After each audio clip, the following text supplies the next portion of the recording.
Same old trouble, villains always knocking at the door.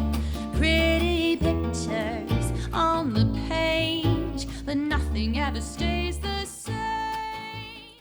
Thank you, Vandello, and welcome everyone to Graphically Novel. My name is Josh Wasta, a.k.a. Fallout Fury, and with me is my, no, I won't go that far. I won't go as far as Jeffrey Jones. I would say the scientist that he plays. Okay, because, Jeffrey Jones being now prison for being a convicted pedophile. Is... Right, our dark overlord of the universe. Wait a minute, that's Jenn. Our future Academy Award winner, Tim Robin. That I will accept. It's fair.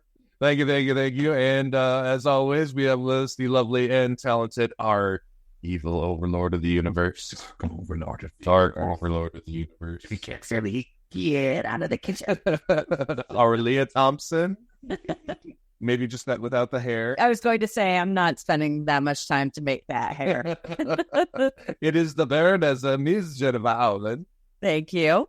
And it's my distinct pleasure to welcome back once more returning guest and sibling of the podcast, Luke Wieser. Thank you for being here. All of our Spice rabies.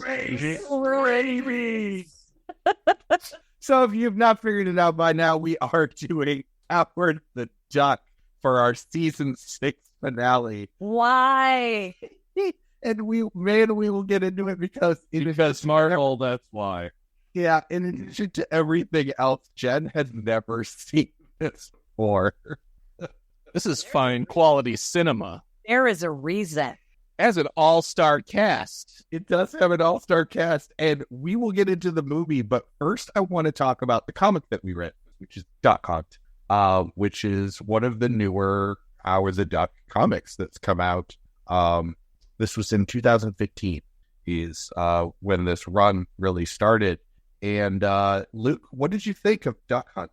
Well, you guys just read Duck Hunt. I went all out. You went Hermione Granger on the assignment. After I'll preface this by after scheduling this and getting excited for this episode, I happened to go to a local establishment in Southern Invergrove Heights and nerding out for a quick shout out. If you have any sort of material needs as far as toys or memorabilia, they probably have it. And what they also had was a collected volume of Howard the Duck of the 1977 original comics edition that I picked up and started reading through as well. Yikes. That's impressive. This was before Disney threatened to sue them. Right. This is before the pants clause, which I'll get into soon. I love the pants clause. And then on top of that, for all the listeners out there, get a library card. Check your local libraries, especially through digital downloads or anything like that. You can find comics on them. And of course, not only did I find Duck Hunt, but I found the volume before and the volume after Duck Hunt as well. So it was a nice trip through, and the comics are much better than the movie. That's for damn sure. However, I will add there isn't a whole lot of separation. Like no. It's very accurate. It's just the movie was bad, but it was still good because it's bad. I can't see. You can't. Yeah, off camera, but her head is shaking. She's like, no, So let's move to Jenn on Duck Hunt. What did you think of this comic?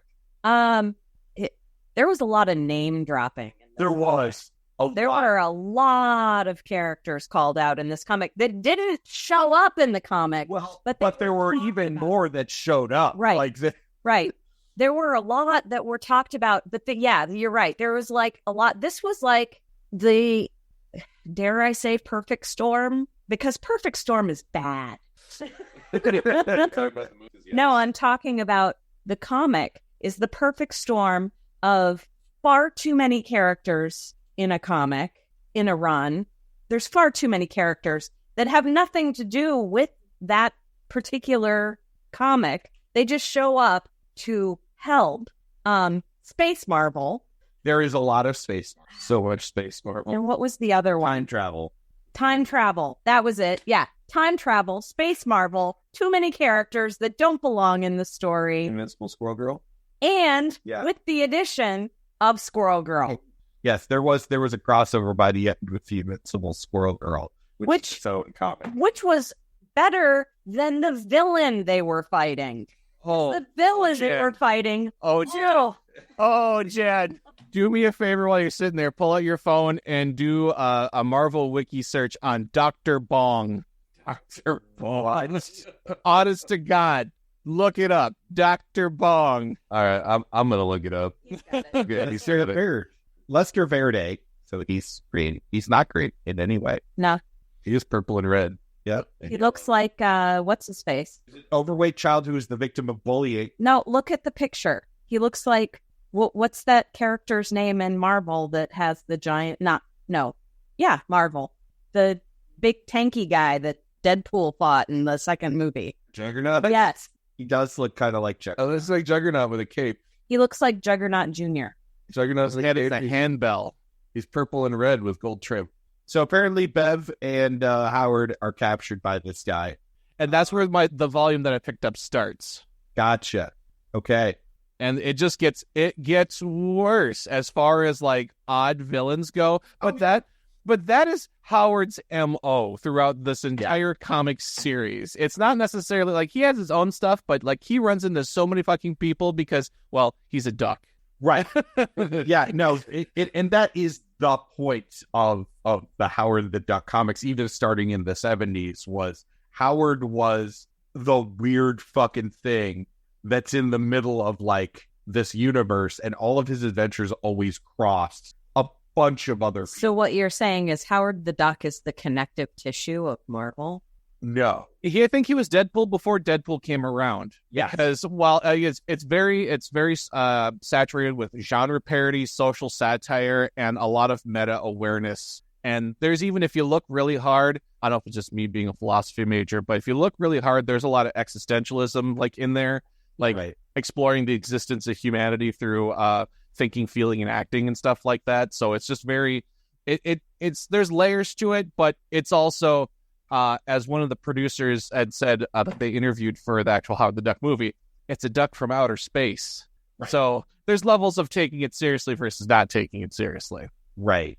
And I mean, so Howard the Duck was kind of a love letter to the old Eisner comic. Howard was this ridiculous thing that appeared in the 70s where there was a lot more other ridiculous shit. Like the Eternals show up in the 70s, like a lot of that Jack Kirby space Marvel weirdness. Then you had Howard, and Howard, like his literal job is he has a story. He's going to walk through and you're going to see a bunch of other Marvel people, but anyway, before we get more into that, Bear, what did you think of this comic? I actually really kind of enjoyed the comic. I do agree. It was had very big Deadpool vibes.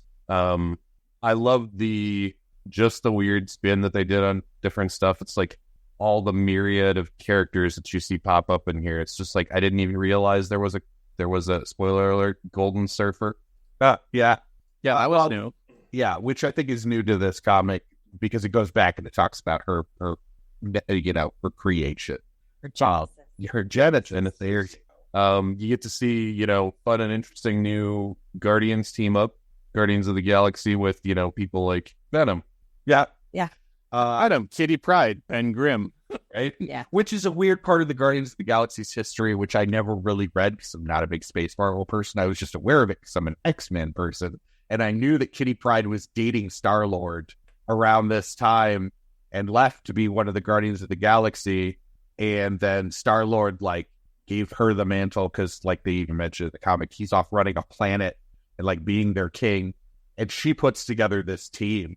Guardians is always changing, but I found it interesting that the Guardians were in this comic, and Jen, your big issue was too many characters, which we ran into with the Guardians of the Galaxy and the Cancerverse comic, the Thanos Imperative that we read.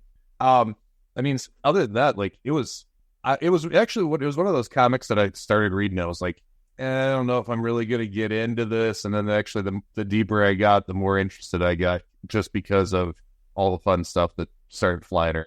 I was that way, but I'll say I'm the opposite of Jen in how she was saying that she actually started to like the Squirrel Girl comic more. I did not. I had tried to read the Unbeatable Squirrel Girl before, and I was not a huge fan of it. And this did not improve that attitude. I just want to say the reason I liked it is it minimized her interaction. She didn't have as much, like in the beginning, she was talking a lot. And I don't like that when she's talking. Yeah. But like as they got into that story, there was less her and more other characters. And that's what I thought was okay. Yeah. I mean, I'm fine with her showing up and stuff. And I think, at the end of the day, that might be Howard for me too, is I'm fine when he shows up and stuff. I don't know if I want to read a comic that is like based on their adventure. Like Squirrel Girl's a fun 1-page joke to have her show up and be like, and I'm kooky. Like, run with that. I would have to say Howard the Duck is kind of like the Die Hard of the MCU, because, come to the coast, get together, have a few laughs. Why does this shit always happen to me? And that's very prevalent even back in the 70s comics that were just like, why is this shit always happening to me? Right. Absolutely. Well, how many other characters have gotten the power cosmic? Right. and the other, he's everywhere. He gets to experience everything. And I think that my biggest issue with the crossover was Squirrel Girl's the same way. Squirrel Girl's the joke character that shows up everywhere. And shows up everywhere, beats everybody up like she defeated Thanos. She's like, and it's canonical and like all this other stuff as a joke. Well, that's also Howard. So you can't have both of them. Like, you can't have two unbeatable characters. Right. Well, Howard beat all the time. I mean, yeah. But, I mean, just like, also joke after, I got joke fatigue because the editors will have editor wars at the bottom of the page. Yeah. But, yeah, if you're looking for a fun, goofy comic that actually does a pretty good job of introducing you to a lot of characters in the Marvel Universe, I would recommend Howard the Duck. Like, shock it. Yes. Could you please? I mean, you created a goddamn duck from outer space. You couldn't come up with a better name for a female rocket? Yeah, well, I mean, that is the Collector after all. Yeah. Oh, yeah. God. But they named the female duck something else. I was trying to find that. I can't remember what her, I think her name is. Yeah. So they named her Linda. Linda. You say Linda. Lisa. Oh, so you know what? Let's take the bulk of this and talk about this movie. The 1986 masterpiece that almost destroyed George Lucas's career. Yeah. Howard the Duck. Well, it just felt like it was trying to be too many other very popular movies from the 80s. Like, it was trying to be a little bit of Ghostbusters. It was trying to be a little bit of Back to the Future. A little bit of Back to the Future. It was trying to be Teenage Mutant Ninja Turtles. It was trying to be like, well, it couldn't be. He is a master of quack foo. I was going to say it couldn't be Teenage Mutant Ninja Turtles yet, was it? Because then we discovered that was like the makeup and stuff that they used. Yes, this was directly then used immediately afterwards in Teenage Mutant. Not immediately afterwards, but like 2 years later. Yeah. Close enough. Right. Well, they learned a lot of things on how to make Howard move and work that they ended up using in the Ninja. Another one of them. Absolutely. There's an audience for everything. Yeah, there sure is. She is just that part of it. That's right. Yeah. So I have not watched this in a very long time. We sat down and watched it last night. So that's a 2-drink minimum movie. They better be big drinks too. Tall boys, at least. I think the biggest pop that we got was the first time that Tim Robbins showed up on screen, and everyone went, "That motherfucker has an Academy Award." And we're like, "Oh, baby, Tim Robbins, look at him!" Oh my God. Yep. So this movie, Jen, first time watching. It's like, and this is not this is not isolated to this movie. There are many, many, many, many movies from this time period where there is so much, it's not really misogyny, but it is. It's so bad. Like, women are treated so badly in this movie, so badly, by both the characters in the movie and by their characterization. It's just terrible.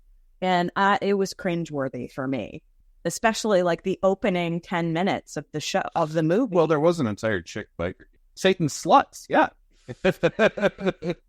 Okay, I was gonna hopefully gloss over the. Yeah. So we meet Leah Thompson's character because she's about to get raped. Yeah. Well, okay. Going even further back to the first 10 minutes of the movie. Oh, yes. Let's talk about how ostensibly this was a movie that was advertised to have a talking duck in it. So you would think that it would be somewhat close to a kid-friendly movie. No. Oh, no. There are duck tits. Yeah. 2 sets in like the opening scene. Yeah. There. I mean, and again, when it goes to like later when they're stripping Howard down, he still has shorts. And I was like, well, so you can't show a duck dick, but you can show duck tits. Right. Like, what's up with that? But also, like, yeah, when what Jenn said. Time out. Can we also say ducks are not mammals? According to the progression of evolution, Helen even said that they lost. Yeah, but he lost their also wings. said, "I came from an egg." They are not platypi. Well, maybe that was the missing link in their duck world, literally called duck world. So yeah, kind of what Jenn was saying before. This movie was trying to be too many things, and one of them was a porno. Yeah. Well, yeah, in 80s. Well, come on.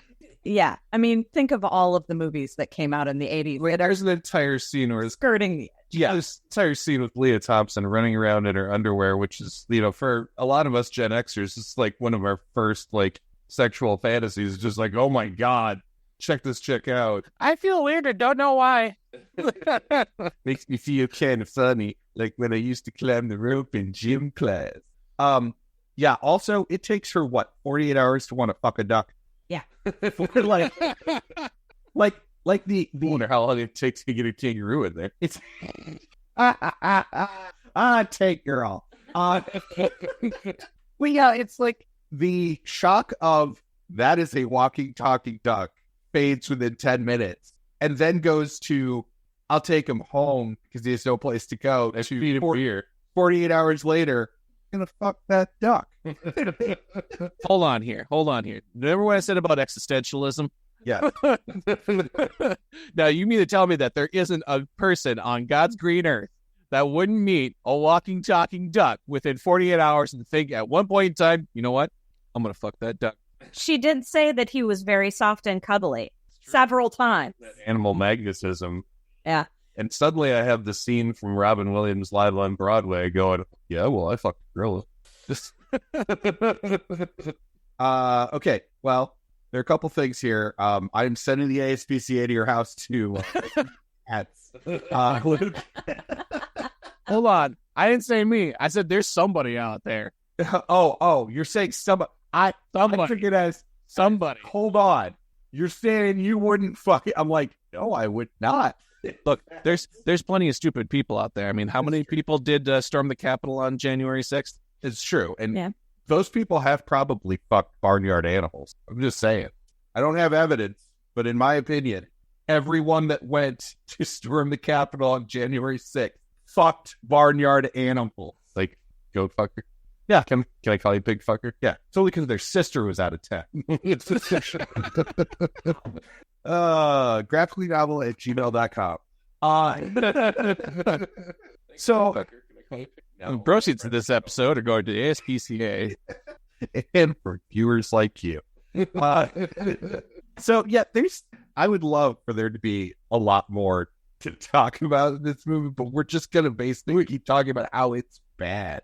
Like, the level of violence in this movie, like, right before, we walk into basically a changing room, an on-set changing room, we've got the duck with the ice pick, right? It's just simply, he's already put one through a guy's earring. It's just like, and maybe I'll put this other one through your face, right? Yeah. Just this is where we run into Richard Edson. Oh, and his fabulous mustache. That's true. Oh my God. One of the great fat guys of he was one of the valets in Ferris Bueller's Day Off. Actually, the only one that talks, I think. Ferris Bueller's Day Off. You have Jeffrey Jones, which we'll mention him once and then be done because he's a convicted pedophile and fuck that guy. Well, this is the second time we've mentioned it. Yeah. Well, but Leigh Thompson, who is known for this and being Marty McFly's mom. And I mean, in one, she wants to fuck her son. In the other, she wants to fuck a duck. What's worse? So she's a freak. Yeah. So kink shame. I mean, there are levels to no kink shame. There are definite stops. But people who auditioned, by the way, for Howard's voice were John Cusack and Martin Short. And he already sounded kind of like John Cusack in a couple of places, but I want to talk about how different this movie is. If it has Martin Short's voice. I think everything just got weirder. Yeah. Let's take the bedroom scene, for example. Now let's overlay Martin Short's voice. I've got a headache. Also, Tori Amos auditioned for Leigh Thompson's part, which I don't know of any movies that Tori Amos was ever like acting in. She appears in a couple, but I don't know. Although this was years before on her album cover, she's breastfeeding a sheep. So close. No. To fucking a duck. Wait, what? Where did we go wrong? I'm just trying to keep the conversation going because everybody's on their fucking phones and shit right now. Looking things on TV, bastard. Shut the fuck up, man. We're playing with the D, and I mean duck. I'm gonna take the wheel for a second here because Joss is fixating on animals fucking. Yeah, no kidding. Thank you. Let's talk about the George Lucas influence in the film there. Like how many more minutes did we need of them on this like weird like flying like lawnmower? I brought that up last night. I was like, is it just me or is this all like there's a duck that's can't fly that's flying thing just being drawn out like a Family Guy joke? It was like a 5-minute scene. That was more than it was that. God, I don't know. It was, and the point was made in third and second. Absolutely. I was just amused that, they used a shotgun or something, shot a big hole in because it was a wing because it was duck season. and then like 2 camera jumps later, there are no holes in the wings anymore. Oh, good notice. I didn't realize that. Yeah, because they fixed okay, so somebody shoots the thing. There's sparks. But really all the bullet has done is taken the gas tube out. The fuel line, and it somehow pulled it out. So this can be fixed by just going up and plugging the fuel line back in, and that also fixes the wing. Absolutely. Well, yeah, just like stopping in your local paint and spray, right? Yeah, this is far before we've defeated the Dark Overlord of the universe with a laser. 3 more are coming down. You have the same laser. Nothing is happening. You've already also established that these Dark Overlords need a human host. There are no human hosts like near enough to the thing for them to possess. Well, I said that to Jenn last night. Right. So the whole idea of having a human host is so they can pass. Right. They don't need a human host to exist. They need a human host so people don't see their actual bodies. Yeah, I missed that because I thought that was supposed to be some kind of incubation period. Yeah. That's what I thought too. But no, he was saying it took him that long to control the doctor's body for him to be able to. Right. So Howard didn't have to destroy the laser. He could have just, or the telescope. He could just let the 3 guys come in, right, immediately hit them with the laser, right, and go home. Yeah, exactly. No, exactly. No, we can't. We haven't had enough explosions in this movie yet. Oh my God. or force lightning. Let's take a moment to bask in those 80s CGI effects. Holy Oh, shit. it was wonderful, and I'm sitting there Straight out of thinking, Ghostbusters. I don't remember the Dark Overlord being this fake as a kid. But then, as a kid, I didn't know shit. Right? There weren't better effects when this movie came out. This came out, Yeah. 1985? Two. Yeah. 82? No, 6. 86. 4. 3. No, it is 1986. I'm looking right at the D. Right away, and looking right at the... Yeah, I mean, I actually didn't, for when the movie was made, I didn't think the effects were that terrible. I thought they were pretty good. I mean, it was still a Lucas, and Lucas had built Skywalker Ranch at this point and had dumped a bunch into sound and virtual effects. Right. So, or visual effects. So, yeah, absolutely. And they were playing with a bunch of stuff that you see in many movies moving forward. They had just, any 7 was Return of the Jedi? Because I'm wondering if they used this as a trial run for all the lightning shit, because there was no Force lightning until Good Jedi. point. Well, it looked exactly like the stuff from Ghostbusters. Yeah. I don't remember Ghostbusters came out, what? No, Jedi's 83, so this is after that. Ghostbusters, I think, was 85? 84. So this is after both of those. Yeah, so I was going to say, it looked almost exactly like the Ghostbusters, Right. and that's Because why I said... monsters. I was like, I don't remember Dr. Jennings having an unlicensed proton accelerator. Well, you need one in case you're confronted by Dark Overlord. So Luke, going back to this, you have mentioned that you didn't remember it looking like this. What are your memories of Howard the Duck? As I imagine as a kid you saw it. Yeah, I and honestly, I don't remember how old I was when I first saw it, but because when that came out, I was only 4, so it was one of those got it on VHS sort of things. Right. I can't remember. It was one of those ones where we recorded, recorded it off a TV or something like that, or had we used to have the multiple recordings of different movies that we basically 80s pirated, rent the movie and record it onto your own tape. You fit 3 or 4 movies on a tape, but the problem was that you'd have to watch a movie in order to get to the movie that you wanted to watch. Otherwise, you had to sit there and fast forward. Anyway, yeah, no, that was my brother and I. We had a tape that had Hudson Hawk, or no, first it was Who's the Man with Dr. Dre and Ed Lover, followed by Hudson Hawk. So if we wanted to watch Hudson Hawk, we either had to fast forward and be watching through, or watch Who's the Man, Dr. Dre and Ed Lover. Which I probably have memorized. Yeah, but see, that was for us. That was the point where mom and dad got smart, and they would put that this video went to this counter number.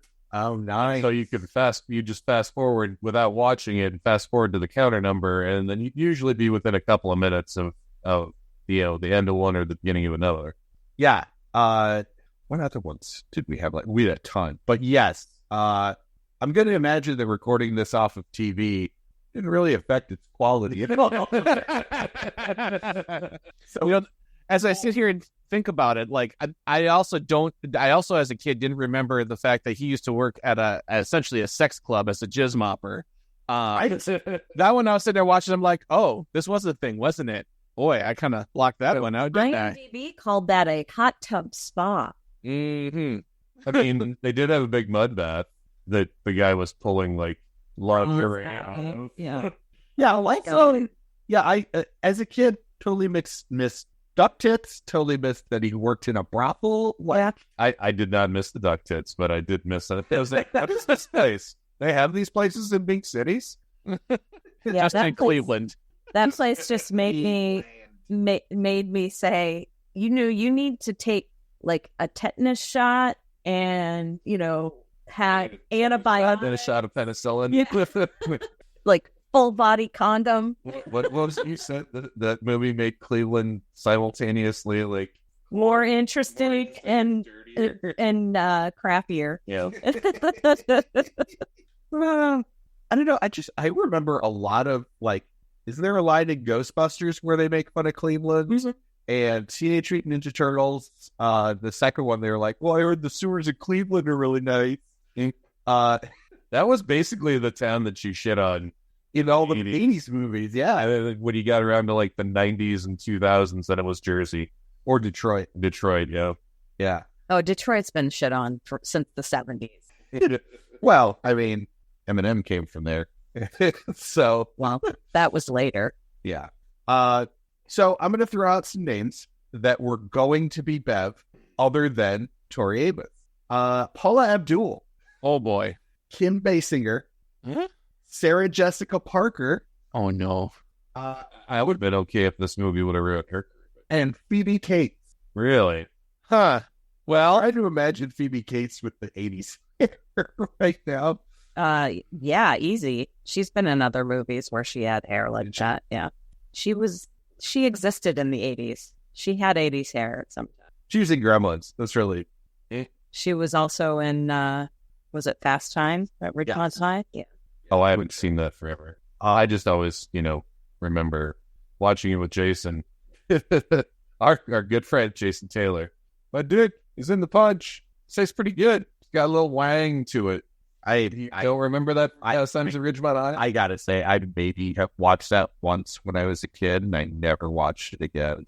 Dude standing outside the window. They can't hear him inside. And he's like pointing at himself. He's like, my dick is in the punch. And the cop's inside looking at him like, what the hell's he doing out there? I don't know. His punch is pretty good, though. It's got a little wang to it. Wow. The 80s. Yep. Well, anything else to say on Howard? Well, we keep getting distracted from it. No, I do have to say, though, after reading through some of the 70s comics and reading a couple of the other collections, the movie, as bad as it was, is on point for a Howard the Duck storyline. Sure. Absolutely. Yeah. True.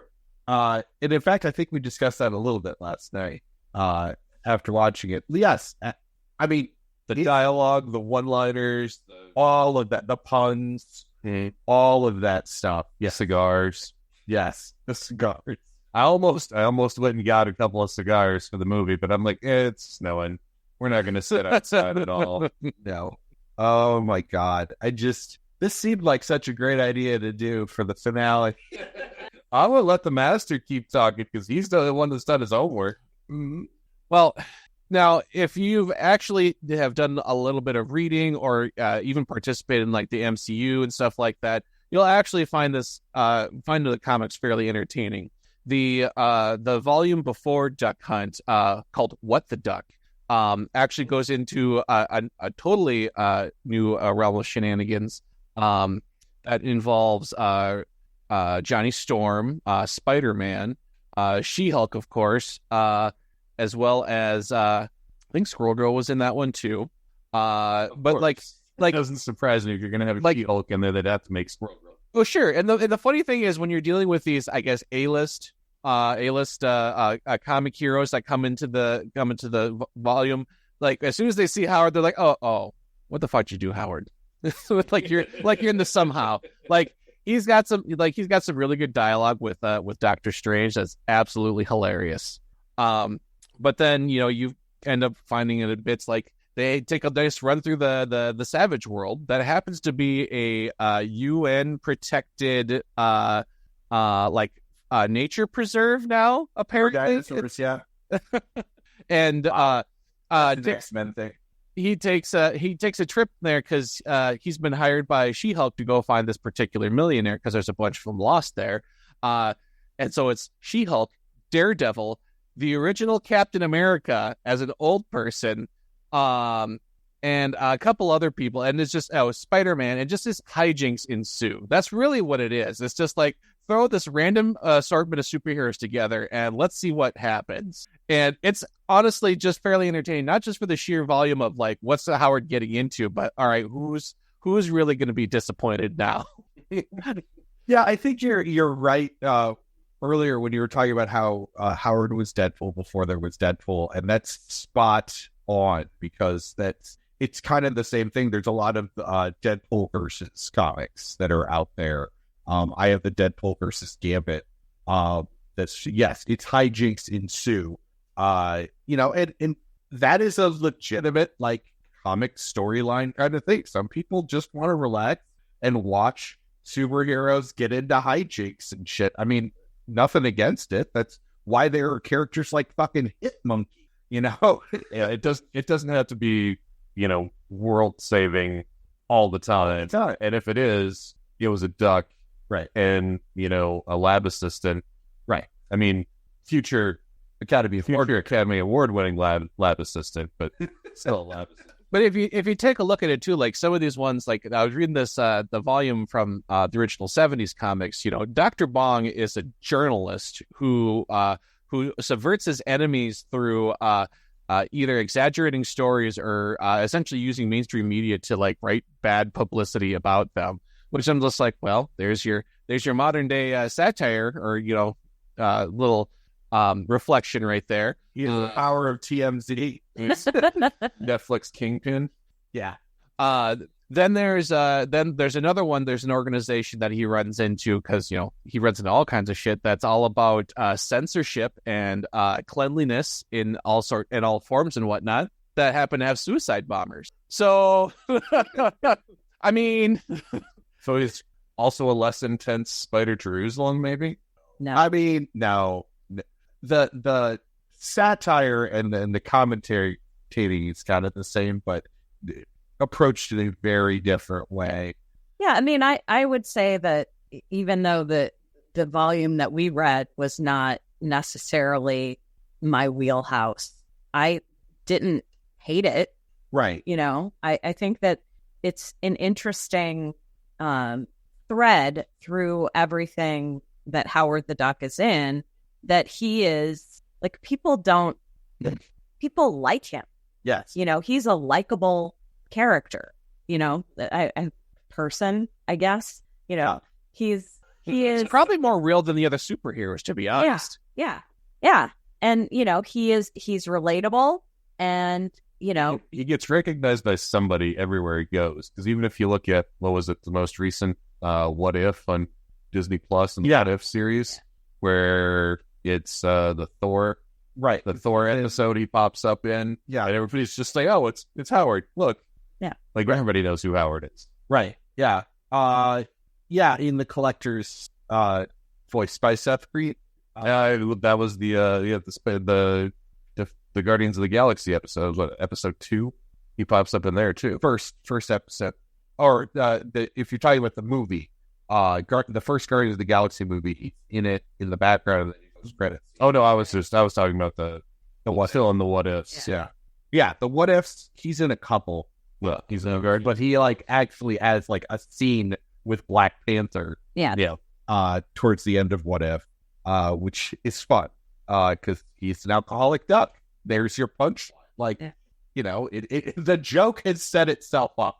And actually, Luke, if you want to go and read probably my favorite Howard the Duck storyline, it's when Civil War is happening in Marvel. Oh, I've read that one already. Oh my God. I think you gave that one to me after I read through Civil War. It's like, here, you got to read the Howard the Duck one. Yes. Because the results of Civil War is different than it is in the MCU. In the comics, it's basically Tony's side wins. People have to register, but then they're assigned to different states. So basically, there will be an Avengers Iowa, an Avengers Minnesota, and you're on these different teams. Well, Howard goes to register, and they have different categories. The Avengers Ohio? No, they don't know how to categorize him. So he ends up like falling through the bureaucracy in the system.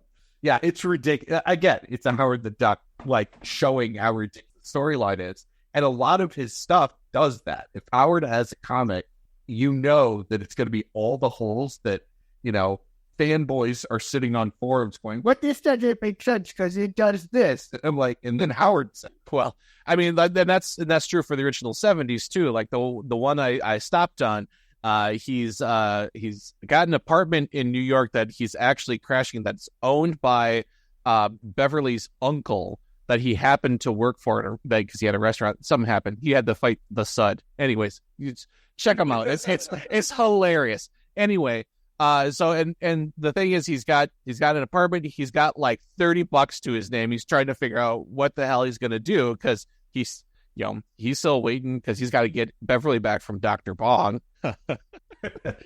Waiting for some other friends to get off of Are we off sure the cruise. Beverly wants to leave from hanging out? Dr. Bong is trying to marry Beverly. If you don't know anything else about Dr. Bong besides his name, you might be concerned that Beverly is just hanging out. Well, Dr. Bong, oh boy.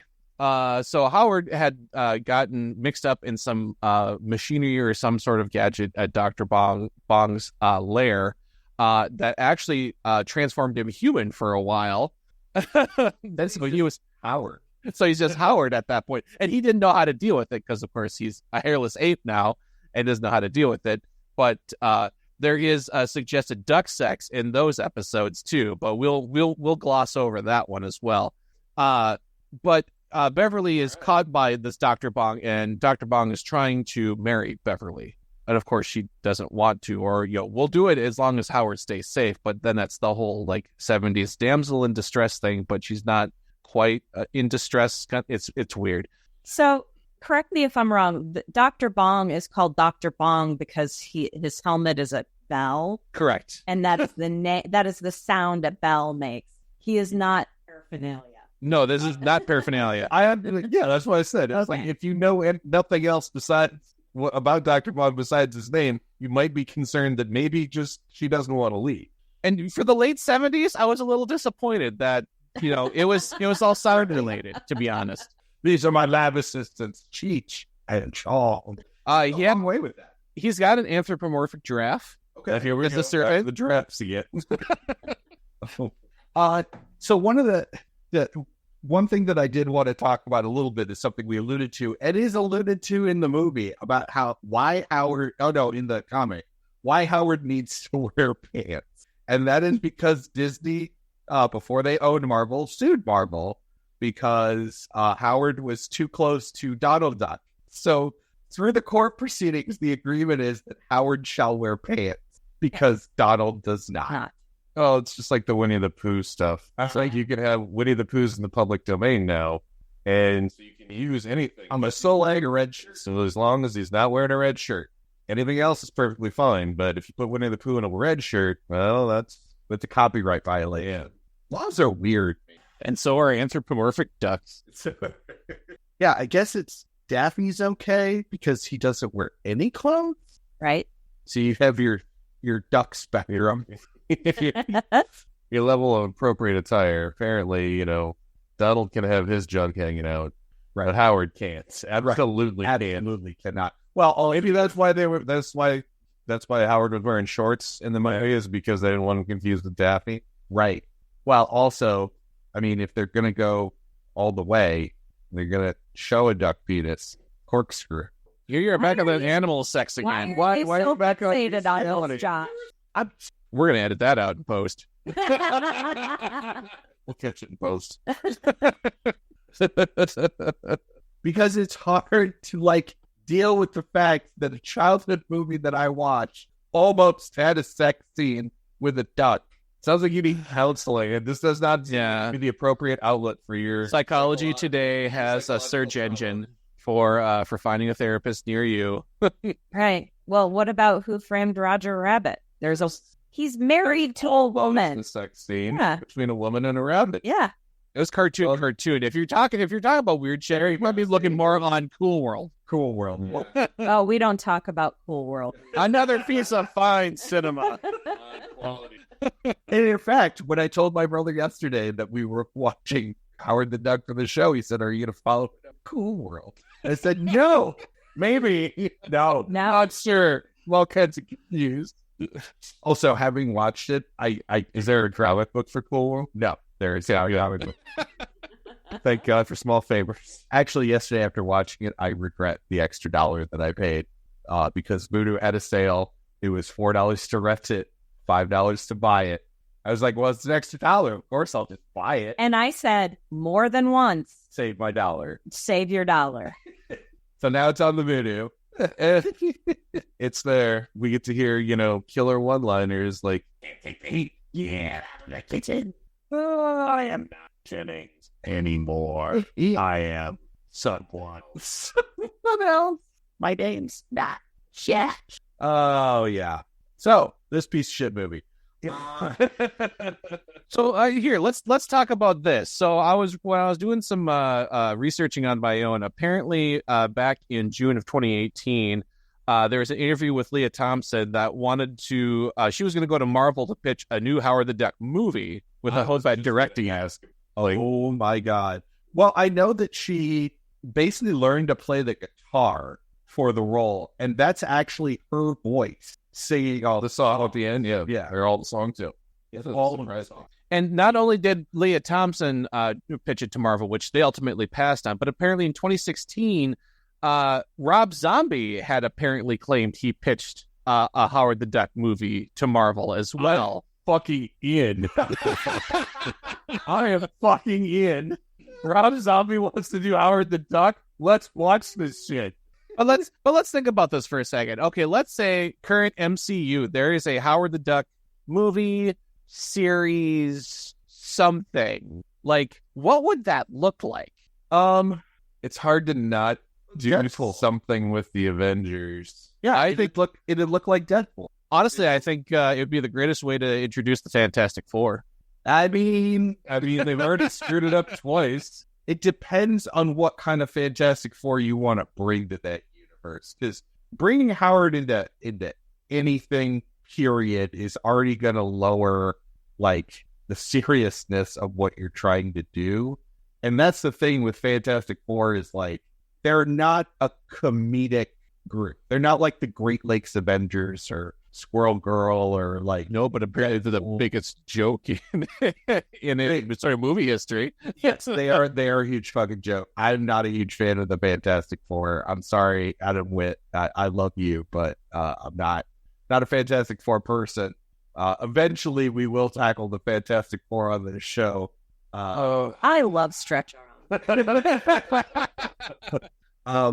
But yeah, I don't. Maybe a Doctor Strange thing? Oh, well, I wouldn't be surprised if Howard pops up in the multiverse, like the Multiverse of Madness, because that's already in and of itself going to be something that you can jump seriousness to not seriousness kind of on a dime. If our listeners have seen No Way Home, they did a really good job of that in a lot of different scenes. No Way Home was... Yeah. Still got to see it, so spoilers, please don't. Yep. No, not doing it. I'm just saying it hits that line, which I think getting it closer to like Duck Hunt, like the comic that we read, would be important. Because I'm just remembering, Bear, when we were talking yesterday after I had read it, the first part, the actual Howard the Duck part, skirts that line between like, this is kind of ridiculous as fuck, but it's not overly wacky. And then when it got to the Unbeatable Squirrel Girl stuff, it just seems overly wacky. Like that crossed a line. Oh yeah, that entire bit with the Squirrel Girl was the whole premise. Everything about it was wacky. Yeah. I was actually fine with it until we saw the villain in that section. And then I was just like, really?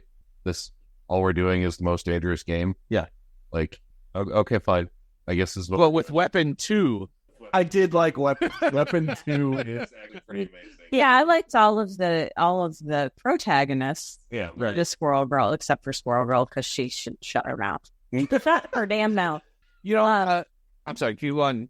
Yeah, no, I was just going to say I really liked all of the, all of the collected. I guess I like Yes. the cat given a gigantic cybernetic body that's like, right. Yes, I love it. What is the point? Yeah, I love that. I was going to say, though, I think we're kind of touching a little bit like on the whole wackiness perspective. Kind of like how they touched on it with, was it the first Spider-Man with Tom Holland with Vulture, and how he was part of the company that kind of dismantled all the alien tech and stuff like that.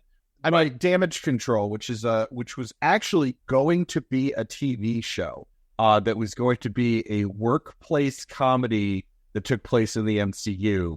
And they ended up not doing it because DC did it with an insurance company, or no, laboratory. I can't remember the name of that show, but it was like, I don't know, I'd have watched the shit out of that show, especially if they'd have kept Michael Keaton in there for it. Right? Well, yeah, kidding. But also, Keaton wasn't part of Damage Control. Damage Control came in and shut it down. Oh, okay. I thought that you were saying that was like his company. That would have been. But in that similar vein, like there could be all kinds of goofy villains that come out and stuff like that. That would be perfect fodder to throw at Howard and stuff like that. But of course, in the newer comics, he's a private eye that gets gigs from She-Hulk all the time, which something like that could be like, and you could really throw in like some really weird stuff. Like, if he even just did like a short series on it, like, for example, he has to help out Matt Murdock or Foggy Nelson, or he's got to, help out She-Hulk and ends up like running into stupid stuff like, or running into Jessica Jones or Hogarth or Squirrel Girl or Deadpool, or, it's possible, but there's a lot of moving parts with this, because you can't just, it's going to be difficult just to bring somebody in as a cameo, for some of the stuff. And actually, as you were talking, they're filming the She-Hulk show now. Yes. For Disney Plus. There's your entrance for Howard, or there's how to bring Howard to the larger MCU. Is no backstory. You don't need the whole origin. You just, at one point, She-Hulk's like, yes, I have a consultant for this. Fucking outside contract. Hang on. No selling, right? Just like have everybody, like have She-Hulk be like, okay, well, this is Howard, everybody. And like Jessica Jones or I'm Jessica Jones, buddy, just staring. And Matt's like, why did everybody go quiet? Are you wearing a down jacket? It's not an IMDb yet. What's not an IMDb yet? The She-Hulk show. I've actually, and completely different, on a weird segue since we got there. I'm kind of surprised. Like, I wonder what they're going to be doing with She-Hulk, because from what I've read, like one of her biggest antagonists in a lot of her comics was Tony Stark. They were usually at each other's throats a lot. Like, not really like in combat a ton, but like just some bits and pieces that I've read were like that was one of her big, I want to say bad guy, but it's kind of like, it's like Cap and Tony, it's just like they're at each other's throats and they're friends, and they're at each other's throats and they're friends. So yeah, she wonder what they're gonna do with that. Yeah, she does a lot of stuff with. I wouldn't be surprised now that the Netflix whole deal, the statute of limitations run out. I wouldn't be surprised if we get a Matt Murdock in the She-Hulk series. Oh yeah, they'll definitely bring him back wherever they can, I'm sure. Right, but as far as antagonists, I don't know if I go as far as antagonists. They disagree a lot because she's she's a lawyer. She also battled Dr. Bong. It's a bell. Like, just every time you say it now that you've explained it, I just think of El Kabong.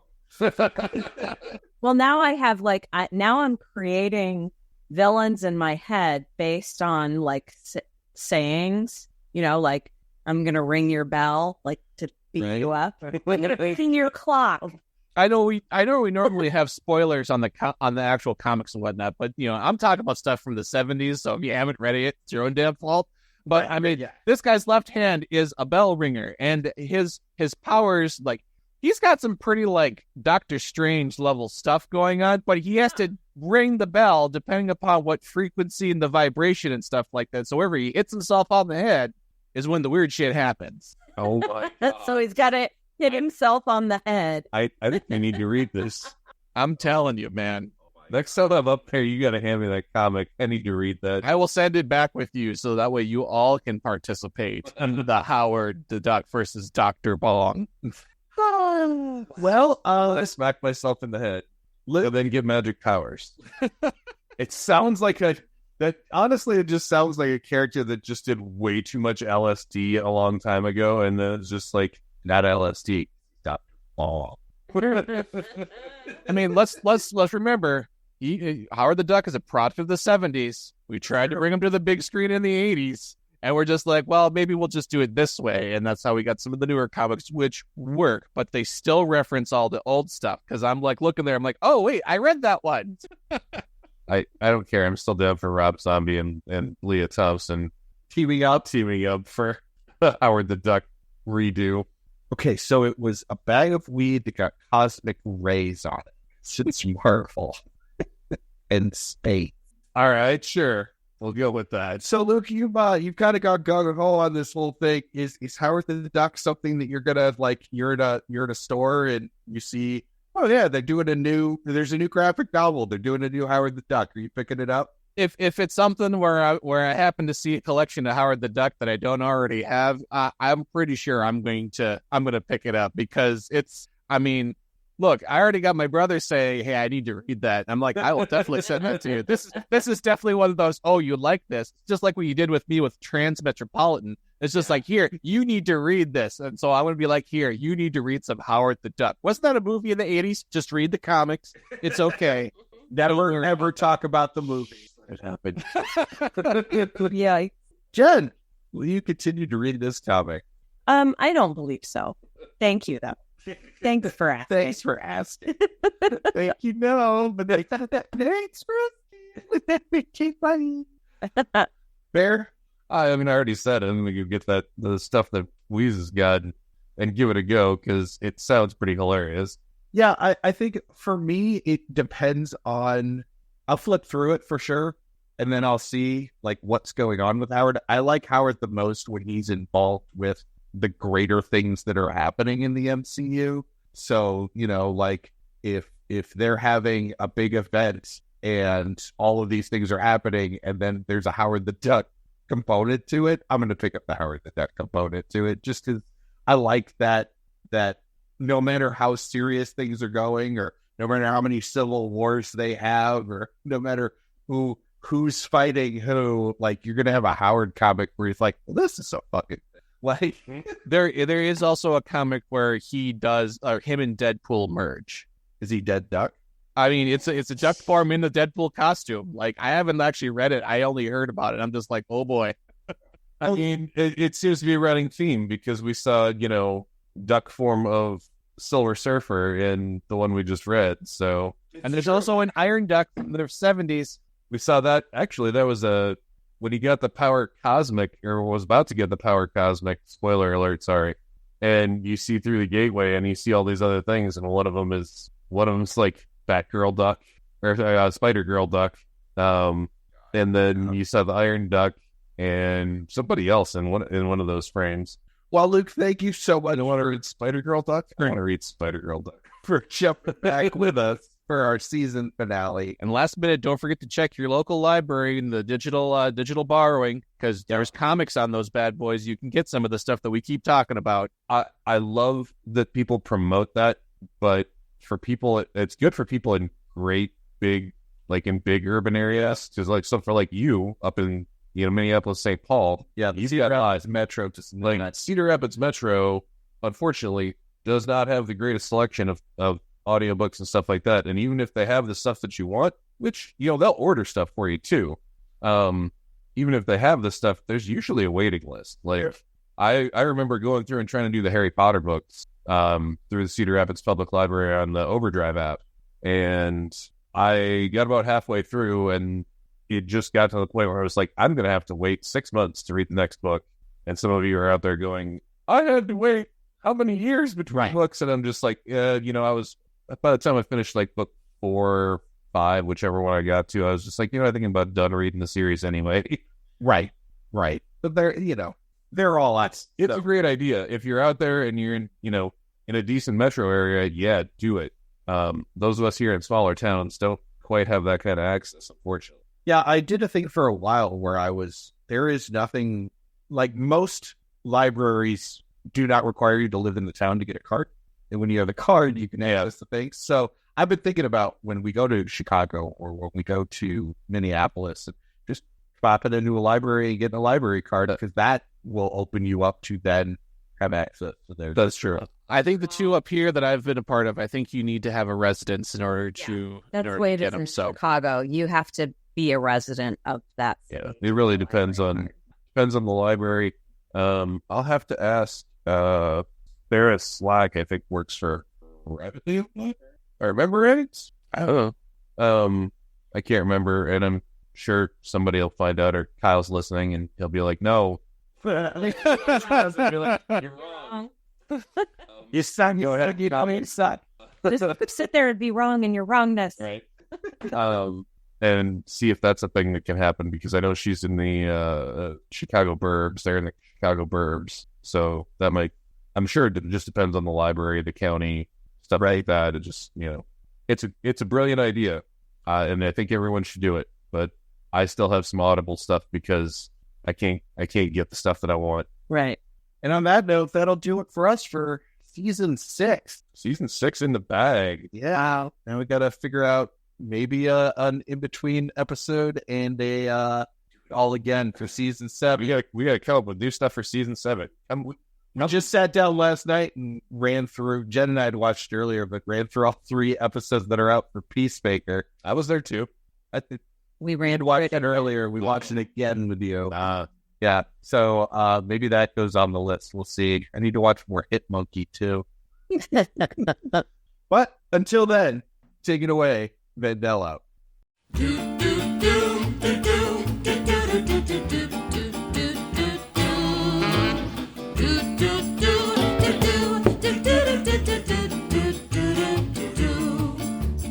Come with me, I'll tell a story that you might have heard before.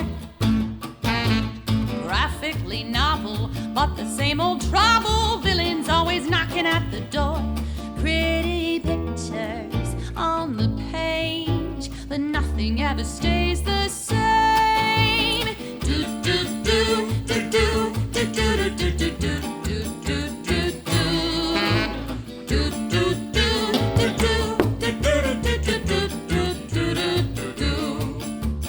Come at me, and I'll show you something you ain't never seen before. Right or wrong, or can't we all just get along? My mask is no different than yours. Pretty pictures on the screen, but nothing's ever as it seems. Do do do do do do do do do do.